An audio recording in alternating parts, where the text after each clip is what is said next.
What is up? This is your LA in a minute. And 100 years ago today, one of the most successful enterprises in the history of the world opened its doors right here in Los Angeles. I'm talking about the Disney Brothers Cartoon Studio, or as it would eventually become known as, simply Disney.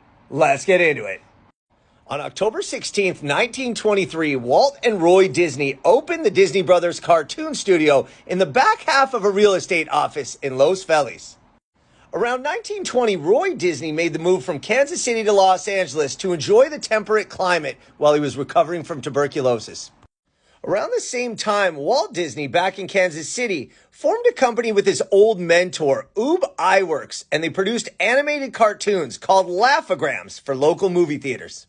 Most notably, they made a short film called Alice's Wonderland, which depicted a child actor interacting with animated characters. But shortly after its release in 1923, Laugh-O-Gram went bankrupt. After the bankruptcy, Walt and Iwerks decided to move to Los Angeles, and ironically, the film became a hit after the fact when a New York film distributor purchased it. Disney later signed a contract to create 6 series of these Alice comedies with an option for 2 more episodes. The Disney Brothers and Iwerks had the momentum, and Walt convinced Roy to spend $250 to help found the Disney Brothers Cartoon Studio to produce the Alice's films. In 1925, the Disney Brothers put a deposit on a new studio in Silver Lake, which would become known as the Hyperion Studio, and they moved there in 1926 and took on the name Walt Disney Studio. It was at this point that the Disney Brothers created their first breakout hit, Oswald the Lucky Rabbit, that debuted in September 1927, and they'd create 25 additional cartoons, creating the legendary big-eared black and white bunny. But Disney didn't own the intellectual property rights to Oswald. The brothers soon discovered that the distributor had them and was trying to poach their animators to crank out additional Oswald cartoons without the Disney Brothers.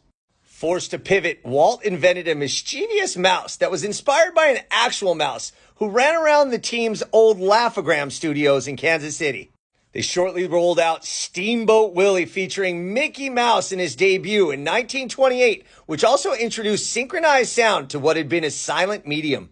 In 1930, a Mickey Mouse book and comic strip were published, and the Disney Brothers were off to the races. The Disney Studio was the first to use Technicolor, and its Flowers and Trees short film won the 1932 Academy Award and was groundbreaking, bringing the first full color to animation.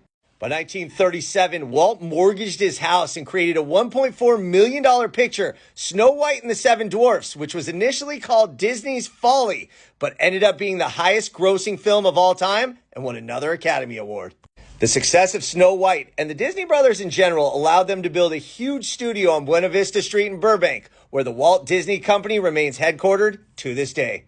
So 100 years later, Disney remains one of the most successful enterprises in the history of the world, and it started right here in Los Angeles. All right, LA, it's been a minute.